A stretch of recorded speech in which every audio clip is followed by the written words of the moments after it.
അപ്പോൾ നമ്മൾ ഇന്ന് ഡിസ്കസ് ചെയ്യുന്ന CRDA സിസ്റ്റത്തിൻ്റെ മൂന്നാമത്തെ പാർട്ട് വീഡിയോ ആണ് ഇന്ന് നമ്മൾ ഡിസ്കസ് ചെയ്യുന്നത്. CRDA സിസ്റ്റം നമ്മൾ പറഞ്ഞു common rail direct injection system എന്നാണ് അതിൻ്റെ പേര്. ഡീസൽ ഇഞ്ചക്ഷൻ കൂടുതലായിട്ടും ഇലക്ട്രോണിക്കലി കൺട്രോൾ ചെയ്യുന്ന സിസ്റ്റമാണ് CRDA സിസ്റ്റം. അതായത് ഫ്യൂവൽ എപ്പോൾ ഇഞ്ചക്ട് ചെയ്യണം, എത്ര അളവിൽ ഇഞ്ചക്ട് ചെയ്യണം, എത്ര പ്രഷറിൽ ഇഞ്ചക്ട് ചെയ്യണം എന്നൊക്കെ തീരുമാനിക്കുന്നത് ഇലക്ട്രോണിക്കലിയാണ്. മെക്കാനിക്കലി ആകുമ്പോൾ നമുക്കതിൽ കൃത്യത കുറവായിരിക്കും. ഇവിടെ ഇലക്ട്രോണിക്കലി ആകുമ്പോൾ എന്താണ് കൂടുതൽ കൃത്യതയും കാര്യങ്ങളും കിട്ടും. കൂടുതൽ കൃത്യത ഉള്ളതുകൊണ്ട് തന്നെ കൂടുതൽ മൈലേജും കൂടുതൽ പവറും എഞ്ചിൻ ഉൽപ്പാദിപ്പിക്കുന്നുണ്ട്. ഓക്കെ, അപ്പോൾ CRDA സിസ്റ്റത്തിൻ്റെ മൂന്നാമത്തെ പാർട്ട് വീഡിയോയിൽ നമ്മൾ ഇന്ന് ഡിസ്കസ് ചെയ്യാൻ പോകുന്നത് സെൻസറുകൾ ഏതൊക്കെയാണ്, ഈ സെൻസറുകളുടെ ഉപയോഗം എന്തൊക്കെയാണെന്നൊക്കെയാണ് പറയുന്നത്. Okay, common rail direct injection സിസ്റ്റത്തിൻ്റെ ഒരു ലേ ഔട്ടാണ് നമ്മളിത് മൂന്നാമത്തെ വട്ടമാണ് ഡിസ്കസ് ചെയ്യുന്നത്. എങ്കിൽ പോലും ഒന്നുകൂടി പറയാം. ഒരു ഫ്യൂവൽ ടാങ്ക് ഉണ്ടായിരിക്കും, അത് കഴിഞ്ഞൊരു പ്രൈമറി ഫിൽട്ടർ, അത് കഴിഞ്ഞൊരു ലോ പ്രഷർ പമ്പ്, അത് കഴിഞ്ഞൊരു സെക്കൻഡറി ഫിൽട്ടർ, ഒരു ഹൈ പ്രഷർ പമ്പ് ഉണ്ടായിരിക്കും. ഈ ഹൈ പ്രഷർ പമ്പ് എന്ത് ചെയ്യുന്നു, ഫ്യൂവലിനെ ഹൈ പ്രഷറിൽ കോമൺ റെയിൽ എന്ന് പറഞ്ഞാൽ ഒരു സ്റ്റീലിൻ്റെ ട്യൂബിലോട്ട് ഹൈ പ്രഷറിൽ ഫ്യൂവലിനെ സംഭരിച്ചു വയ്ക്കുന്നു. ഈ കോമൺ റെയിലിൽ നിന്നാണ് ഓരോ ഇഞ്ചക്ടറിലോട്ടും ഫ്യൂവൽ സപ്ലൈ ചെയ്യുന്നത്. എപ്പോഴാണ് സപ്ലൈ ചെയ്യേണ്ടത്, എത്ര അളവിൽ സപ്ലൈ ചെയ്യണം എന്നൊക്കെ തീരുമാനിക്കുന്നത് ECU, അതായത് ഇലക്ട്രോണിക് കൺട്രോൾ യൂണിറ്റിൽ നിന്നുള്ള സിഗ്നലുകളുടെ അടിസ്ഥാനത്തിലാണ്. എത്ര അളവിൽ, എത്ര പ്രഷറിൽ, എപ്പോൾ ഇഞ്ചക്ട് ചെയ്യണം എന്നൊക്കെ തീരുമാനിക്കുന്നത് ECUയിൽ നിന്ന് ലഭിക്കുന്ന സിഗ്നലുകൾ അനുസരിച്ചാണ്. കാര്യം ഇഞ്ചക്ടറുകൾ വർക്ക് ചെയ്യുന്നത് ഇലക്ട്രോണിക്കലിയാണ്. നമ്മൾ ചിത്രം നേരത്തെ കണ്ടിട്ടുണ്ടായിരുന്നു. സോളിനോയിഡ് ഇഞ്ചക്ടറുകളാണ് ഇവിടെ ഉപയോഗിക്കുന്നത്. ഞാൻ എൻ്റെ വീഡിയോ ഇന്നലത്തെ ക്ലാസ്സിൽ പറഞ്ഞിട്ടുണ്ടായിരുന്നു. ഓക്കെ, അപ്പോൾ നമുക്ക് ഇനി സെൻസറുകളിലേക്ക് വരാം. ഇന്ന് നമ്മൾ ഡിസ്കസ് ചെയ്യുന്നത് സെൻസറുകളാണ്. ഒരുപാട് സെൻസറുകൾ ഒരു വാഹനത്തിൽ ഉണ്ടായിരിക്കും. ഫോർ എക്സാമ്പിൾ, വാഹനത്തെ സംബന്ധിച്ചിടത്തോളം, എഞ്ചിനാണെന്ന് കേട്ട ഒരു വാഹനത്തെ സംബന്ധിച്ചിടത്തോളം നമ്മളുടെ ഒരു വാഹനം നമ്മൾ പാർക്ക് ചെയ്യണമെന്ന് വരിക. നമ്മളൊരു വാഹനം നമ്മൾ പാർക്ക് ചെയ്യുകയാണെന്നുണ്ടെങ്കിൽ റിവേഴ്സ് ക്യാമറയും കാര്യങ്ങളൊക്കെ ഉണ്ടായിരിക്കും അല്ലേ. കുറച്ച് നല്ല വാഹനമാണെന്നുണ്ടെങ്കിൽ റിവേഴ്സ് ക്യാമറയും മറ്റും ഉണ്ടായിരിക്കും. നമ്മളുടെ വാഹനം ഒരു കുറ്റിയുണ്ട്, അതായത് ഒരു നമ്മളുടെ ഒരു കുറ്റി, മരത്തിൻ്റെ കുറ്റിയോ അല്ലെങ്കിൽ എന്തെങ്കിലും ചെടിയോ എന്തെങ്കിലും ബാക്കിൽ ഉണ്ടെന്ന് വിചാരിക്കാം. നമ്മളെ വാഹനം നമ്മൾ റിവേഴ്സ് എടുക്കുമ്പോൾ ആ കുറ്റിയിൽ എത്താൻ പോവുകയാണ് എന്ന് പറഞ്ഞിട്ട് ഇങ്ങനെ നമ്മളുടെ വാഹനം ഇങ്ങനെ അലാറം അടിച്ചുകൊണ്ടിരിക്കുക, എന്തെങ്കിലും ഒരു ബീപ്പ് ബീപ്പ് എന്ന് പറഞ്ഞാൽ എന്തെങ്കിലും ശബ്ദം പുറപ്പെടുവിച്ചുകൊണ്ടിരിക്കും അല്ലേ. അതൊരു സെൻസറാണ്. അതായത് വാഹനത്തിൻ്റെ അടുത്തൊരു കുറ്റി ഉണ്ട് എന്ന് സെൻസ് ചെയ്തിട്ട് മനസ്സിലാക്കി നമുക്ക് അതിനെക്കുറിച്ച് വിവരം തരുന്ന ഒരു സെൻസറാണ്. ഓക്കെ, അതേപോലെ തന്നെ നമ്മൾ സിമ്പിളായിട്ട് പറഞ്ഞാൽ നമ്മൾ മൊബൈലിൽ ഒരുപാട് സെൻസറുകളുണ്ട്. അതിലൊന്നാണ് നമ്മൾ ഫോൺ വിളിക്കുമ്പോൾ നമ്മളുടെ ചെവിയുടെ അടുത്തേക്ക് ഫോൺ കൊണ്ടുവരുമ്പോൾ നമ്മുടെ സ്ക്രീൻ ഓട്ടോമാറ്റിക്കായി ഓഫ് ആവുന്നില്ലേ. നമ്മൾ ഫോൺ വിളിക്കുമ്പോൾ, ഇനി ശ്രദ്ധിക്കുക, നമ്മൾ ഫോൺ വിളിക്കുമ്പോൾ നമ്മളെ ചെവിയുടെ അടുത്തേക്ക് ഫോൺ കൊണ്ടുവന്ന് കഴിഞ്ഞാൽ എന്ത് ചെയ്യുന്നു, ഫോണിൻ്റെ സ്ക്രീൻ ഓട്ടോമാറ്റിക്കായി ഓഫ് ആവും. കാര്യം അതിലെ ലൈറ്റ് ഓട്ടോമാറ്റിക്കായിട്ട് കിടും അല്ലേ. അതെല്ലാം സെൻസറുകളാണ്. കാര്യം നമ്മളെ ചെവിയുടെ അടുത്തേക്ക് ഈ ഫോൺ വരുമ്പോൾ എന്ത് ചെയ്യുന്നു, സെൻസർ എന്ത് ചെയ്യുന്നു, ആക്ട് ചെയ്യുകയും സ്ക്രീനിനെ ഓഫ് ചെയ്യുകയും ചെയ്യുന്നു. അങ്ങനെ ഒരുപാട് സെൻസറുകൾക്ക് അങ്ങനെ ഒരുപാട് ഗുണങ്ങളുണ്ട്. അതായത് എന്താണോ നമ്മൾ സെൻസ് ചെയ്യുന്നത് അതിനനുസരിച്ച് നമുക്കൊരു സിഗ്നൽ പുറത്തോട്ട് കിട്ടും. വേറെ എക്സാമ്പിൾ പറയുകയാണെന്നുണ്ടെങ്കിൽ നമ്മളൊരു വാഹനം ചില വാഹനമൊക്കെ തൊട്ട് കഴിഞ്ഞാൽ സൗണ്ട് ഉണ്ടാകും. ഇപ്പോൾ റോൾസ് റോയ്സിൻ്റെ ഒക്കെ ചില വണ്ടി, റോൾസ് റോയ്സ് അല്ല, ഒരുവിധപ്പെട്ട എല്ലാ പുതിയ വാഹനങ്ങളും ഉണ്ടാകും. നമ്മൾ ആവശ്യമില്ലാതെ അവിടെ എവിടെയും തൊട്ട് കഴിഞ്ഞാൽ ആ വാഹനത്തിൻ്റെ അലാറം അടിക്കും. ആൻറ്റി തെഫ്റ്റ് അലാറം എന്നൊക്കെ പറയും. അത് കള്ളന്മാർ കൊണ്ടുപോകാതിരിക്കാൻ വേണ്ടിയിട്ടുള്ള അലാറാണ് ആൻറ്റി തെഫ്റ്റ് അലാറം എന്നൊക്കെ പറയും. അതുപോലെ തന്നെ നമ്മളുടെ വാഷിംഗ് മെഷീൻ്റെ ഡോറ് നമ്മൾ തുറന്നിട്ടിട്ട് വാഷിംഗ് മെഷീൻ പ്രവർത്തിക്കുകയാണെന്നുണ്ടെങ്കിൽ വാഷിംഗ് മെഷീൻ ഓട്ടോമാറ്റിക്കായി ഓഫ് ആവുകയും ഒരു അലാറം അടിക്കുകയും ചെയ്യും. അതിന് ഒരുപാട് തരം സെൻസറുകളുണ്ട്. നമ്മൾ ഇനി ഡിസ്കസ് ചെയ്യുന്നത് എഞ്ചിനുകളിൽ ഉപയോഗിക്കുന്ന സെൻസറുകളെ കുറിച്ചാണ് ഡിസ്കസ് ചെയ്യുന്നത്. Okay, sensors are used to sense the information from a component and send that information to ECM in the form of electrical signals. അതായത് സെൻസറുകൾ ഉപയോഗിക്കുന്നത് ഒരു ഇൻഫർമേഷൻ ഒരു കോമ്പോണന്റിൽ നിന്നും കിട്ടാനാണ്. കോമ്പോണന്റ് എന്ന് പറഞ്ഞാൽ ചിലപ്പോൾ ക്രാങ്ക് ഷാഫ്റ്റ് ആയിരിക്കും. ക്രാങ്ക് ഷാഫ്റ്റ് തിരിയുന്നുണ്ട് അല്ലേ, ക്രാങ്ക് ഷാഫ്റ്റ് ഇത്ര സ്പീഡിൽ തിരിയുന്നുണ്ടെന്നുള്ള ഒരു ഇൻഫർമേഷൻ ഒരു ഇലക്ട്രിക്കൽ സിഗ്നൽ വഴി, അതായത് ഒരു വോൾട്ടേജ് ആയിട്ട് അല്ലെങ്കിൽ ഒരു സിഗ്നലായിട്ട് നമ്മളുടെ ECMലോട്ട്, അതായത് ഇലക്ട്രോണിക് കൺട്രോൾ മൊഡ്യൂളിലോട്ട് എത്തിച്ചു കൊടുക്കുന്നു. ഈ ഇലക്ട്രോണിക് കൺട്രോൾ മൊഡ്യൂൾ ഈ സെൻസർ, അതായത് ഇത്ര സ്പീഡിൽ എഞ്ചിൻ വർക്ക് ചെയ്യുന്നുണ്ടെന്ന് സെൻസ് ചെയ്യുകയും നമ്മളുടെ ഇഞ്ചക്ഷൻ പമ്പിലോട്ടും കാര്യങ്ങളിലോട്ടും അത് കൊടുക്കുകയും അപ്പോൾ കൂടുതൽ അളവിൽ നമുക്ക് എന്ത് ചെയ്യാം, നമ്മൾ ഡീസലിനെ സ്പ്രേ ചെയ്യാനൊക്കെ സഹായിക്കുന്നു. അപ്പോൾ sensors are used to sense the information from a component. സെൻസറുകൾ ഉപയോഗിക്കുന്നത് ഒരു കോമ്പോണന്റിൽ നിന്ന് ഒരു വിവരം ശേഖരിക്കാൻ വേണ്ടിയാണ് സെൻസറുകൾ ഉപയോഗിക്കുന്നത്. ഇതേ സെൻസർ എന്ത് ചെയ്യുന്നു, ഈ വിവരം ECMലോട്ട് ഒരു സിഗ്നൽ വഴി നമ്മൾ ECMലോട്ട് കൊടുക്കുന്നു. ECM ആണ് എന്ത് ചെയ്യുന്നത്, കൃത്യമായ അളവിൽ സിഗ്നലുകൾ പമ്പിലോട്ടും കോമൺ റെയിലോട്ടും അതുപോലെ ഇഞ്ചക്ടറിലോട്ടൊക്കെ കൊടുക്കുന്നത്. ഓക്കെ, സെൻസറുകൾ നമ്മളുടെ ഒരു CRDA സിസ്റ്റം ഉപയോഗിച്ച് വർക്ക് ചെയ്യുന്ന വാഹനത്തിൽ ഏതെല്ലാം സെൻസറുകളാണ് ഉപയോഗിക്കുന്നത് എന്നാണ് നോക്കുന്നത്. ഒന്ന്, ക്രാങ്ക് പൊസിഷൻ സെൻസർ. രണ്ട്, cam shaft position sensor. Engine coolant temperature sensor, vehicle speed sensor, inlet air temperature sensor, manifold absolute pressure sensor, throttle position sensor, oxygen sensor. ഞാനത് പറഞ്ഞു പോയി എന്നല്ലോ. നമുക്കിതിനെക്കുറിച്ച് ഓരോന്നിനെക്കുറിച്ചും പഠിക്കാനുണ്ട്. Crank position sensor, crank shaft തിരിയുന്ന സ്പീഡും ക്രാങ്കിൻ്റെ പൊസിഷനും നോക്കാൻ വേണ്ടിയുള്ള സെൻസറാണ് crank position sensor എന്ന് പറയുന്നത്. ക്യാം ഷാഫ്റ്റ് പൊസിഷൻ സെൻസർ, വാൽവുകളെ കൺട്രോൾ ചെയ്യുന്ന ക്യാം ഷാഫ്റ്റ് ആണല്ലോ. അപ്പോൾ വാൽവുകളെ പൊസിഷനും കാര്യങ്ങളും അറിയാൻ വേണ്ടിയിട്ടുള്ള സെൻസറാണ് camshaft position sensor. Engine coolant temperature എന്ന് പറഞ്ഞാൽ നമ്മളുടെ വാഹനത്തിൻ്റെ ടെമ്പറേച്ചർ, നമ്മളുടെ എഞ്ചിൻ്റെ ടെമ്പറേച്ചർ, എഞ്ചിൻ എത്ര ടെമ്പറേച്ചറിലാണ് വർക്ക് ചെയ്യുന്നത് എന്നുള്ളത് നമ്മുടെ കൂളൻ്റിൻ്റെ ടെമ്പറേച്ചർ നോക്കിയാൽ അറിയും. സാധാരണഗതിയിൽ 80 ഡിഗ്രി സെൽഷ്യസിലാണ് എന്ത് ചെയ്യേണ്ടത്, വാഹനത്തിൻ്റെ എപ്പോഴും നോർമൽ ടെമ്പറേച്ചർ വേണ്ടത്. എഞ്ചിൻ്റെ നോർമൽ ടെമ്പറേച്ചർ എപ്പോഴും 80 ഡിഗ്രി സെൽഷ്യസിലാണ് വേണ്ടത്. അതിൽ കൂടുന്നുണ്ടെങ്കിൽ എഞ്ചിൻ ഓവർ ഹീറ്റ് ആവുന്നുണ്ടെന്ന് പറയാം. വളരെ കുറവാണെന്നുണ്ടെങ്കിൽ എഞ്ചിൻ വളരെ തണുത്തിരിക്കുകയാണെന്ന് മനസ്സിലാക്കാം. അപ്പോൾ vehicle speed sensor, vehicle speed sensor എന്ന് പറഞ്ഞാൽ എന്താണ്, വാഹനത്തിൻ്റെ സ്പീഡ്, വാഹനത്തിൽ എത്ര സ്പീഡിലാണ് പോകുന്നതെന്ന് മനസ്സിലാക്കാൻ വേണ്ടിയിട്ടാണ് vehicle speed sensor. Inlet air temperature sensor, inlet air temperature sensor IAT, അതായത് എത്ര ടെമ്പറേച്ചറിലാണ് എയർ ഉള്ളിലോട്ട് വരുന്നത്, വളരെ തണുത്ത അന്തരീക്ഷമാണോ വളരെ ചൂടുള്ള അന്തരീക്ഷത്തിലാണോ എയർ ഉള്ളിലോട്ട് വരുന്നതെന്ന് അളക്കാൻ വേണ്ടിയിട്ടുള്ളതാണ് ഇൻലെറ്റ് എയർ ടെമ്പറേച്ചർ സെൻസർ. അടുത്തത് manifold absolute pressure sensor, manifold absolute pressure sensor. എത്ര പ്രഷറിലാണ് നമ്മൾ സിലിണ്ടറിനകത്തോട്ട് എയറിന് വലിച്ചു കയറ്റുന്നതെന്ന് അറിയാനുള്ള സെൻസറാണ് മാനിഫോൾഡ് ആബ്സല്യൂട്ട് പ്രഷർ സെൻസർ.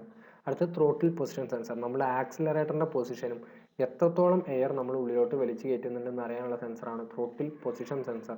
അത് കഴിഞ്ഞ് ഓക്സിജൻ സെൻസർ, എത്ര അളവ് ഓക്സിജൻ നമ്മൾ ഉപയോഗിക്കുന്നുണ്ട്, എത്ര അളവ് ഓക്സിജൻ നമ്മൾ ഉപയോഗിക്കാതെ പുറത്തോട്ട് കളയുന്നുണ്ട്, അതായത് ഫ്യൂവൽ കത്താതെ എത്ര അളവ് പുറത്തോട്ട് ഓക്സിജൻ പോകുന്നുണ്ടെന്നൊക്കെ നോക്കാനുള്ളതാണ് ഓക്സിജൻ സെൻസർ. അപ്പോൾ നമുക്ക് ഓരോ സെൻസറിനെയും കുറിച്ച് ഡിസ്കസ് ചെയ്യാം. ഓക്കെ, നമ്മൾ ഡിസ്കസ് ചെയ്യുന്ന ആദ്യത്തെ സെൻസറാണ് crank position sensor, CKP, crank position sensor.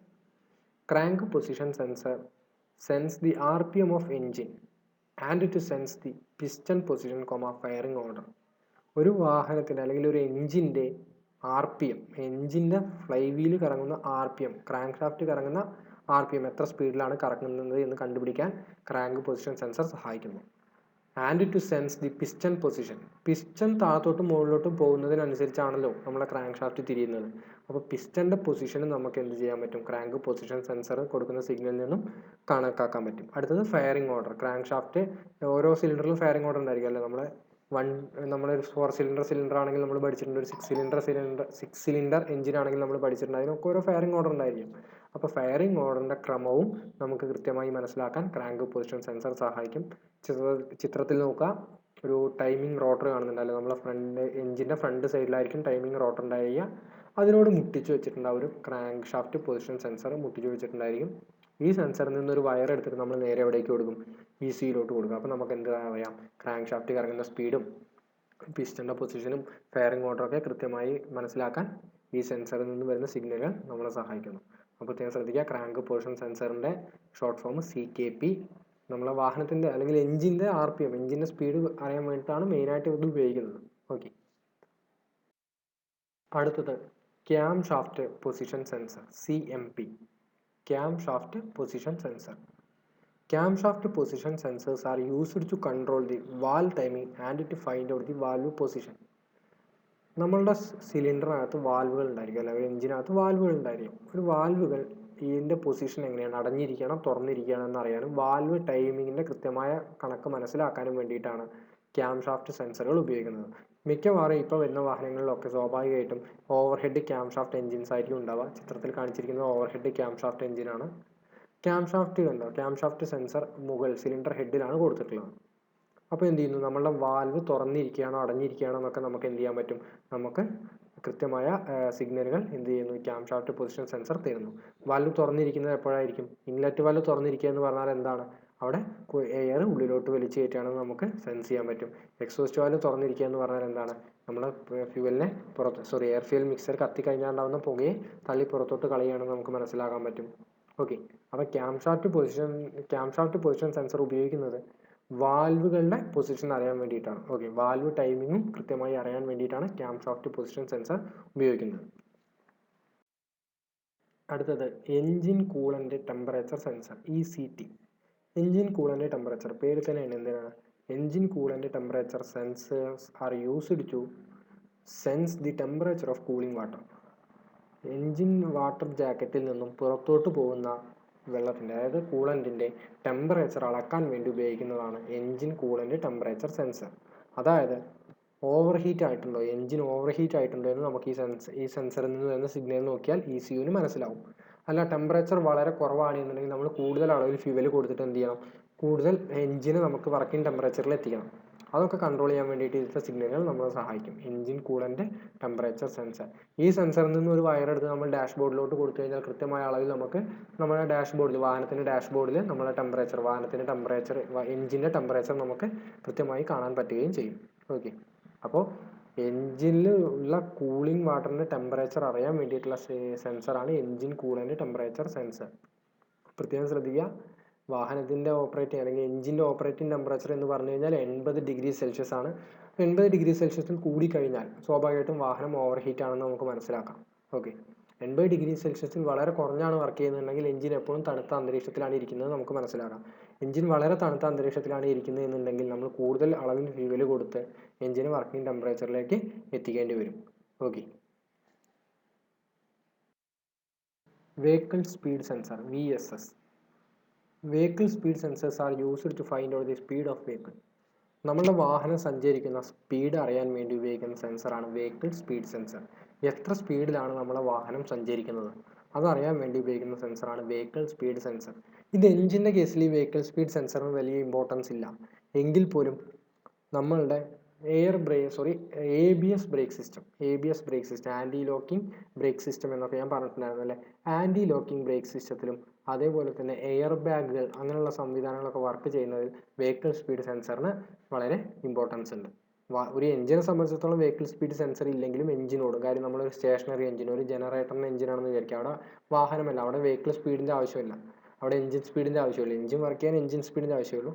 Vehicle speed സെൻസറുകൾ സാധാരണയായി ഉപയോഗിക്കുന്നത് ABS ബ്രേക്കിംഗ് സിസ്റ്റം, അതുപോലെ തന്നെ എയർ ബാഗ്, പവർ സ്റ്റിയറിംഗ്, ഇതിൻ്റെയൊക്കെ വർക്കിങ്ങിന് വേണ്ടിയിട്ടാണ് വെഹിക്കിൾ സ്പീഡ് സെൻസറുകൾ ഉപയോഗിക്കുന്നത്. ഒരു വാഹനത്തിൽ സഞ്ചരിക്കുന്ന സ്പീഡ് അറിയാൻ വേണ്ടി ഉപയോഗിക്കുന്ന സെൻസറാണ് വെഹിക്കിൾ സ്പീഡ് സെൻസർ. അടുത്തത് inlet air temperature sensor. Inlet air temperature sensors are used to find out the temperature of inlet air.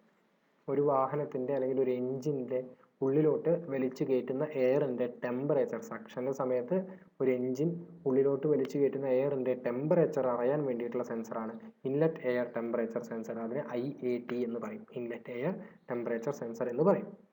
അപ്പോൾ ഞാൻ ചോദിക്കുന്നത്, നമ്മളെ വാഹനം വളരെ തണുത്ത അന്തരീക്ഷത്തിലൂടെയാണ് പോകുന്നതെന്ന് വിചാരിക്കും. വളരെ തണുത്ത അന്തരീക്ഷത്തിലൂടെയാണ് പോകുന്നത്, ഒരു 22 ഡിഗ്രിയൊക്കെ ടെമ്പറേച്ചർ ഉള്ളതായിരിക്കും. സാധാരണ അന്തരീക്ഷത്തിൽ നമുക്കറിയാം ഒരു 30-32 ഡിഗ്രി ടെമ്പറേച്ചർ ഉണ്ടായിരിക്കും. വളരെ കുറഞ്ഞ ടെമ്പറേച്ചർ 22 അല്ലെങ്കിൽ ഒരു 15 ഡിഗ്രിയൊക്കെയാണ് നമ്മളെ പുറത്തെ ടെമ്പറേച്ചർ എന്ന് വിചാരിക്കുക. നമ്മൾ വലിച്ചു കയറ്റുന്ന എയറും സ്വാഭാവികമായിട്ടും വളരെ തണുത്ത എയർ ആയിരിക്കും. അപ്പോൾ ഈ എയർ നന്നായി കത്തണമെന്നുണ്ടെങ്കിൽ കൂടുതൽ അളവിൽ ഫ്യൂവൽ കൊടുക്കണം. അതായത് എയറിലോട്ട് ഫ്യൂവൽ ഇഞ്ചെക്ട് ചെയ്ത് നന്നായിട്ട് കത്തണമെന്നുണ്ടെങ്കിൽ നമ്മൾ എന്ത് ചെയ്യണം, കൂടുതൽ അളവിൽ ഫ്യൂവൽ കൊടുക്കേണ്ടി വരും. ഓക്കെ, അപ്പോൾ അതിന് വേണ്ടിയിട്ട് അതൊക്കെ സെൻസ് ചെയ്യാൻ വേണ്ടിയിട്ടാണ് ഇൻലെറ്റ് എയർ ടെമ്പറേച്ചർ സെൻസർ ഉപയോഗിക്കുന്നത്. എത്ര ടെമ്പറേച്ചറിലാണ് സിലിണ്ടറിനകത്തോട്ട് എയർ വരുന്നതെന്ന് കണക്കാക്കാൻ വേണ്ടിയിട്ടാണ് ഇൻലെറ്റ് എയർ ടെമ്പറേച്ചർ സെൻസർ ഉപയോഗിക്കുന്നത്. മറ്റൊരു സെൻസറാണ് manifold absolute pressure sensor. Manifold absolute pressure sensor നമ്മൾ എത്ര പ്രഷറിലാണ് എൻജിൻ സിലിണ്ടറിനകത്തോട്ട് എയറിനെ വലിച്ചു കയറ്റുന്നത് എന്ന് അളക്കാനുള്ള സെൻസറാണ് മാനിഫോൾഡ് ആബ്സലൂട്ട് പ്രഷർ. എയറിനെ നമ്മൾ സിലിണ്ടറിനകത്തോട്ട് വലിച്ചു കയറ്റുന്നുണ്ടല്ലോ, അത് എത്ര പ്രഷറിലാണ് നമ്മൾ സിലിണ്ടറിനകത്തോട്ട് എയറിനെ വലിച്ചു കയറ്റുന്നത് എന്ന് അറിയാൻ വേണ്ടിയിട്ടുള്ള സെൻസറാണ് manifold absolute pressure sensor. Okay, manifold absolute pressure sensors are used to find out the pressure of inlet air. നമ്മുടെ സിലിണ്ടറിനകത്തോട്ട് വരുന്ന എയറിൻ്റെ പ്രഷർ അളക്കാൻ വേണ്ടി ഉപയോഗിക്കുന്ന സെൻസറാണ് മാനിഫോൾഡ് ആബ്സലൂട്ട് സെൻസർ. അടുത്തൊരു sensor throttle position sensor TPS. Throttle position sensor TPS. Throttle position sensors are used to find out the position of accelerator and measure the quantity of air delivered. Throttle position sensor എന്ന് പറഞ്ഞു കഴിഞ്ഞാൽ ഒരു വാഹനത്തിൻ്റെ ആക്സിലറേറ്ററുമായിട്ട് ബന്ധിപ്പിച്ചിട്ടുള്ള sensor ആയിരിക്കും throttle position sensor. നമ്മൾ എത്ര അളവിൽ ആക്സിലറേറ്റർ കൊടുക്കുന്നു അതിനനുസരിച്ച് എത്ര അളവിൽ നമ്മളുടെ സിലിണ്ടറിനകത്തോട്ട് എയർ കയറുന്നുണ്ട് എന്ന് അളക്കാൻ വേണ്ടിയിട്ടുള്ള സെൻസറാണ് ത്രോട്ടിൽ പൊസിഷൻ സെൻസർ. അപ്പോൾ എത്ര അളവിൽ നമ്മൾ ആക്സിലറേറ്റർ കൊടുക്കുന്നു, എത്ര അളവിൽ നമുക്ക് എയർ സിലിണ്ടറിനകത്തോട്ട് നിറയുന്നു എന്ന് കണക്കാക്കാനുള്ള സെൻസറാണ് ത്രോട്ടിൽ പൊസിഷൻ സെൻസർ. നമുക്ക് എത്ര അളവിൽ ഫ്യൂവൽ എയർ കയറുന്നുണ്ടെന്ന് അറിഞ്ഞാൽ മാത്രമേ എത്ര അളവിൽ ഫ്യൂവൽ ഇഞ്ചെക്ട് ചെയ്യണമെന്ന് അറിയുള്ളൂ അല്ലേ. എത്ര അളവിൽ എയർ കയറുന്നുണ്ടെന്ന് അറിഞ്ഞാൽ മാത്രമേ എത്ര അളവിൽ നമുക്ക് ഫ്യൂവൽ ഇഞ്ചെക്ട് ചെയ്യണമെന്ന് അറിയുള്ളൂ. അപ്പോൾ അതിനൊക്കെ വേണ്ടിയിട്ടുള്ള ഒരു സെൻസറാണ് ത്രോട്ടിൽ പൊസിഷൻ സെൻസർ. ഓക്കെ, നമ്മളിന്ന് ഡിസ്കസ് ചെയ്യുന്ന അവസാനത്തെ സെൻസറാണ് ഓക്സിജൻ സെൻസർ, അതായത് O2 sensor. O2 sensors are used to measure the oxygen percentage in exhaust gas. പുറത്തോട്ട് പോകുന്ന ഗ്യാസിൽ, അതായത് എക്സോസ്റ്റ് ഗ്യാസിൽ, കത്തിക്കഴിഞ്ഞ് പുറത്തോട്ട് പോകുന്ന ഗ്യാസിൽ എത്രത്തോളം ഓക്സിജൻ കത്താതെ പോകുന്നുണ്ട്. അതായത് നമ്മൾ ഫ്യൂവൽ പൂർണ്ണമായും കത്തിക്കഴിഞ്ഞാൽ ഓക്സിജൻ ഒരിക്കലും പുറത്തോട്ട് പുറന്തള്ളപ്പെടില്ല. നമ്മൾ വലിച്ചെടുത്ത ഓക്സിജൻ ഫ്യൂവൽ കത്താതെ നേരെ അതേപോലെ ഓക്സിജനായിട്ട് തന്നെ പുറത്തോട്ട് പോകുന്നുണ്ടെന്നുണ്ടെങ്കിൽ ഫ്യൂവൽ കത്തുന്നതിൽ എന്തോ ഒരു പ്രശ്നമുണ്ടെന്ന് നമുക്ക് മനസ്സിലാക്കാം. അപ്പോൾ നമുക്ക് അതിനനുസരിച്ച് ഫ്യൂവൽ കൂടുതൽ കൊടുക്കുകയോ അല്ലെങ്കിൽ ഓക്സിജൻ്റെ അളവ് കുറയ്ക്കുകയോ ചെയ്യാം. ഓക്കെ, അപ്പോൾ ഫ്യൂവലിൻ്റെ അളവൊക്കെ കൺട്രോൾ ചെയ്യാൻ വേണ്ടിയിട്ട് എത്ര അളവ് കത്താത്ത ഓക്സിജൻ പുറത്തോട്ട് പോകുന്നുണ്ടെന്ന് അളക്കാൻ വേണ്ടിയിട്ടാണ് ഓക്സിജൻ സെൻസറുകൾ ഉപയോഗിക്കുന്നത്. ഈ സാധനം പരീക്ഷയ്ക്ക് ചോദിക്കാറുണ്ട്. ഓക്സിജൻ സെൻസർ എവിടെയാണ് ഫിറ്റ് ചെയ്തിട്ടുള്ളതെന്ന് ചോദിക്കാറുണ്ട്. ഓക്സിജൻ സെൻസർ ഫിറ്റ് ചെയ്തിട്ടുള്ളത് എക്സോസ്റ്റ് മാനിഫോൾഡിലോ അല്ലെങ്കിൽ എക്സോസ്റ്റ് സിസ്റ്റത്തിലോ ആയിരിക്കും ഓക്സിജൻ സെൻസർ ഫിറ്റ് ചെയ്തിട്ടുണ്ടാവുക. ഓക്കെ, അപ്പോൾ നമ്മളിന്ന് പഠിച്ച സെൻസറുകൾ ഏതൊക്കെയായിരുന്നു? ഫസ്റ്റ് നമ്മളൊരു ക്രാങ്ക് ഷാഫ്റ്റ് പൊസിഷൻ സെൻസർ പഠിച്ചു. അത് കഴിഞ്ഞൊരു ക്യാം ഷാഫ്റ്റ് പൊസിഷൻ സെൻസർ പഠിച്ചു. അത് കഴിഞ്ഞൊരു എൻജിൻ കൂളൻ്റെ ടെമ്പറേച്ചർ പഠിച്ചു, കൂളൻ്റെ ടെമ്പറേച്ചർ സെൻസർ പഠിച്ചു. അത് കഴിഞ്ഞൊരു ഇൻലെറ്റ് എയർ ടെമ്പറേച്ചർ സെൻസർ പഠിച്ചു. അത് കഴിഞ്ഞൊരു ഓക്സിജൻ സെൻസർ പഠിച്ചു. ത്രോട്ടിൽ പൊസിഷൻ സെൻസർ പഠിച്ചു. വെഹിക്കിൾ സ്പീഡ് സെൻസറും പഠിച്ചു. ഓക്കെ, ഇങ്ങനെയുള്ള ഈ സെൻസറുകളിൽ നിന്നെല്ലാം സിഗ്നലുകൾ എവിടേക്കാണ് പോകുന്നത്? ECU അല്ലെങ്കിൽ ECM എന്ന് പറഞ്ഞ ഒരു ഭാഗത്തോട്ടാണ് ഇങ്ങനെയുള്ള സെൻസറുകളിൽ നിന്നുള്ള സിഗ്നൽ എല്ലാം പോകുന്നത്. ഈ സിഗ്നൽ എന്ത് ചെയ്യുന്നു? അവിടെ വെച്ച് പ്രോസസ്സ് ചെയ്യുന്ന ഒരു പ്രോസസ്സറാണ്. കമ്പ്യൂട്ടറിലൊക്കെ ഉള്ള പോലത്തെ ഒരു പ്രോസസ്സറാണ്. എന്നിട്ട് എന്ത് ചെയ്യുന്നു? കൃത്യമായ സിഗ്നലുകൾ പമ്പിലോട്ടും കോമൺ റെയിലോട്ടും ഇഞ്ചക്ടറിലോട്ടൊക്കെ കൊടുക്കുന്നു. ഓക്കെ, അപ്പോൾ നമുക്ക് ഇനി അടുത്ത പോയിന്റ്സ് നോക്കാം. ഒന്ന്, minimum 3 important sensors inputs are required at the time of starting. Throttle position സെൻസറിൻ്റെയും ക്രാങ്ക് ഷാഫ്റ്റ് പൊസിഷൻ സെൻസറിൻ്റെയും ക്യാം ഷാഫ്റ്റ് പൊസിഷൻ സെൻസറിൻ്റെയും ആവശ്യമുണ്ട്. എന്തിന്? എൻജിൻ സ്റ്റാർട്ട് ആവണമെന്നുണ്ടെങ്കിൽ ഈ 3 സെൻസറും കൃത്യമായി വർക്ക് ചെയ്താൽ മാത്രമേ എൻജിൻ സ്റ്റാർട്ട് ആവുള്ളൂ. അതായത് ത്രോട്ടിൽ പൊസിഷൻ സെൻസർ കൃത്യമായി വർക്ക് ചെയ്യണം, ക്രാങ്ക് ഷാഫ്റ്റ് പൊസിഷൻ സെൻസർ കൃത്യമായി വർക്ക് ചെയ്യണം, ക്യാം ഷാഫ്റ്റ് പൊസിഷൻ സെൻസറും കൃത്യമായി വർക്ക് ചെയ്താൽ മാത്രമേ ഈ എൻജിൻ സ്റ്റാർട്ട് ആവുള്ളൂ. If any one of the sensors fails, engine does not start. ഈ സെൻസറുകളിൽ ഏതെങ്കിലും ഒന്ന് കംപ്ലൈൻ്റ് ആയാൽ അല്ലെങ്കിൽ സിഗ്നൽ കൊടുക്കാതെ ആയി കഴിഞ്ഞാൽ ഒരിക്കലും എൻജിൻ സ്റ്റാർട്ട് ചെയ്യില്ല. ഓക്കെ, അടുത്തത് റെസ്റ്റ് ഓഫ് ദി സെൻസർ, അതായത് ബാക്കിയുള്ള സെൻസർ, അതായത് inlet air temperature sensor, engine coolant temperature sensor, manifold absolute pressure sensor, oxygen sensor. ഇവയിൽ ഏതെങ്കിലും ഒന്ന് കംപ്ലൈൻ്റ് ആയി കഴിഞ്ഞാൽ എൻജിൻ സ്റ്റാർട്ട് ആവും, പക്ഷേ എൻജിൻ്റെ പെർഫോമൻസിനെ അത് ബാധിക്കുമെന്നാണ് എഴുതിയിട്ടുള്ളത്. Rest of the sensors, if any one of the sensors fails, engine will start but the performance of engine will affect. അതായത് ഈ പറയുന്ന സെൻസറുകൾ ഏതെങ്കിലും ഒന്ന് കൃത്യമായി വർക്ക് ചെയ്തിട്ടില്ല എന്നുണ്ടെങ്കിൽ എൻജിൻ സ്റ്റാർട്ട് ആവും, പക്ഷേ എന്ത് ചെയ്യില്ല, എൻജിൻ്റെ പെർഫോമൻസിനെ അത് കാര്യമായി ബാധിക്കും. അതായത് ചിലപ്പോൾ ഈ വാഹനം നമുക്ക് അമിതമായ സ്പീഡിൽ പോകാൻ പറ്റില്ല, അല്ലെങ്കിൽ മിസ്സിങ് വരും, അങ്ങനെ പല പ്രശ്നങ്ങളും വരും. മുകളിൽ കാണിച്ചിരുന്നു throttle position sensor, crank position sensor, cam position sensor എന്നിവയിൽ ഏതെങ്കിലും ഒന്നിൽ കംപ്ലൈൻറ്റ് വന്നു കഴിഞ്ഞാൽ ഒരിക്കലും എൻജിൻ സ്റ്റാർട്ട് ആവില്ല. അപ്പോൾ നമ്മൾ ഈ ഒരു വാഹനത്തിന്, അതായത് CRDA സിസ്റ്റമുള്ള ഒരു വാഹനത്തിൻ്റെ കംപ്ലൈൻറ്റ് നമ്മൾ നോക്കുന്നത് എങ്ങനെയായിരിക്കും? ഞാൻ പറഞ്ഞിട്ടുണ്ടായിരുന്നു, ഇന്നലെ പറഞ്ഞത് സ്കാൻ ടൂൾ ഉണ്ടായിരിക്കും. അത് മിക്കവാറും ലാപ്ടോപ്പിലൊക്കെ ഇൻസ്റ്റാൾ ചെയ്ത് വെച്ചിട്ടുള്ള ഒരു സോഫ്റ്റ്വെയർ ആയിരിക്കും. നമ്മളൊരു കേബിൾ എടുത്ത് ലാപ്ടോപ്പിൽ കണക്ട് ചെയ്ത് കഴിഞ്ഞാൽ, വാഹനത്തിൽ ഒരു കേബിൾ കൊടുത്തിട്ടുണ്ടാവും, ആ കേബിൾ എടുത്ത് നമ്മളെ ലാപ്ടോപ്പിൽ കണക്ട് ചെയ്ത് കഴിഞ്ഞാൽ നമുക്ക് ലാപ്ടോപ്പിൽ എറർ കോഡ് എഴുതി കാണിക്കും. അതായത് എറർ 202 അല്ലെങ്കിൽ error 204, error 302 കോഡായിരിക്കും. 302 error code. Error code 302 എന്ന് പറഞ്ഞാൽ സപ്പോസ് നമ്മുടെ ക്രാങ്ക് പൊസിഷൻ സെൻസറിന് എന്തെങ്കിലും കംപ്ലൈൻറ്റ് ഉണ്ടെന്നായിരിക്കും, അല്ലെങ്കിൽ നമ്മുടെ ഈ ത്രോട്ടിൽ പൊസിഷൻ സെൻസറിന് എന്തെങ്കിലും കംപ്ലൈൻറ്റ് ഉണ്ടെന്നായിരിക്കും അത് ഇൻഡിക്കേറ്റ് ചെയ്യുന്നുണ്ടാവുക. ഓക്കെ, ബാക്കിയുള്ള സിസ്റ്റം ഒക്കെ സെയിം ആണ്. അതായത് പിസ്റ്റൺ ഉണ്ടായിരിക്കും, ക്രാങ്ക് ഷാഫ്റ്റ് ഉണ്ടായിരിക്കും, ക്യാം ഷാഫ്റ്റ് ഉണ്ടായിരിക്കും, ചെയിനുകൾ ഉണ്ടായിരിക്കും, റേഡിയേറ്റർ ഉണ്ടായിരിക്കും, അങ്ങനെയുള്ള ബാക്കിയുള്ള സിസ്റ്റം ഒക്കെ സെയിം ആയിരിക്കും. ഓക്കെ, നമ്മൾ ഈ ഫ്യുവൽ ഇഞ്ചക്ഷനിലാണ് കാര്യമായിട്ടും സെൻസറുകൾ CRDAയിൽ പ്രവർത്തിക്കുന്നത്. Okay, advantages of CRDA system. CRDA സിസ്റ്റത്തിൻ്റെ ഗുണങ്ങൾ എന്തൊക്കെയാണെന്നാണ് പറയുന്നത്. ഇൻക്രീസ്ഡ് ഫ്യൂവൽ എക്കോണമി, അതായത് കുറഞ്ഞ അളവിൽ ഫ്യൂവൽ കത്തുകയും നല്ല രീതിയിൽ പവർ ഉൽപ്പാദിപ്പിക്കുകയും ചെയ്യും. അതായത് മൈലേജ് കൂടും. വാഹനത്തിൻ്റെ ഫ്യൂവൽ എക്കോണമി എന്ന് പറഞ്ഞാൽ മൈലേജ് ആണ് പറയുന്നത്. വാഹനത്തിൻ്റെ മൈലേജ് നല്ല രീതിയിൽ കൂടാൻ കാരണമാകും. ഡിഗ്രീസ് എമിഷൻ, മലിനീകരണം വളരെ അധികം കുറയുന്നു. കാര്യം പൂർണ്ണമായിട്ടും ഫ്യൂവൽ കത്തിക്കഴിയുകയാണ്. നമ്മൾ കൊടുക്കുന്ന ഫ്യൂവൽ കൃത്യമായ അളവിലാണ് എന്നുണ്ടെങ്കിൽ, കൃത്യമായ അളവിൽ എയറും ഉണ്ട് എന്നുണ്ടെങ്കിൽ ഫ്യൂവൽ പൂർണ്ണമായും കത്തിക്കഴിയുകയാണ്. അപ്പോൾ ഒരിക്കലും മലിനീകരണം ഉണ്ടാവില്ല. മലിനീകരണം വളരെ കുറവായിരിക്കും CRDA സിസ്റ്റം ഉപയോഗിച്ച് വർക്ക് ചെയ്യുന്ന എഞ്ചിനുകൾക്ക്. അടുത്തത് ഹയർ പവർ ഔട്ട്പുട്ട്. ഫ്യൂവൽ പൂർണ്ണമായും കത്തുന്നത് കൊണ്ട് തന്നെ അവിടെ എന്ത് സംഭവിക്കുന്നു? കൂടുതൽ പവർ ഔട്ട്പുട്ട്, പവർ കൂടുതലായിട്ട് പുറത്തോട്ട് വരുന്നു. അടുത്തത് reduce engine sound and vibration. Engine സൗണ്ടും വൈബ്രേഷനും ഒരു പരിധി വരെ കുറയ്ക്കാനും CRDA സിസ്റ്റം ഉപയോഗിച്ച് നമുക്ക് സാധിക്കുന്നു. ഓക്കെ, അപ്പോൾ പ്രത്യേകം ശ്രദ്ധിക്കേണ്ട സെൻസറുകൾ ഉപയോഗിച്ച്, സെൻസറിൽ നിന്നുള്ള സിഗ്നലുകൾ ഉപയോഗിച്ചിട്ടാണ് എന്ത് ചെയ്യുന്നത്? CRDA സിസ്റ്റത്തിൽ ഫ്യൂവൽ ഇഞ്ചക്ട് ചെയ്യുന്നതും വാഹനത്തിൻ്റെ സ്പീഡ്, എഞ്ചിൻ്റെ സ്പീഡൊക്കെ നിയന്ത്രിക്കുന്നതും ഈ സെൻസറുകൾ നൽകുന്ന സിഗ്നലുകൾ അടിസ്ഥാനമാക്കിയിട്ടാണ്. ഓക്കെ, അപ്പോൾ നിങ്ങൾ ഈ വീഡിയോ മുഴുവനായിട്ട് 2 വട്ടം കാണുക. 2 വട്ടം കാണുക. എന്തെങ്കിലും ഡൗട്ട് ഉണ്ടെങ്കിൽ എന്നെ കോൺടാക്ട് ചെയ്യാം.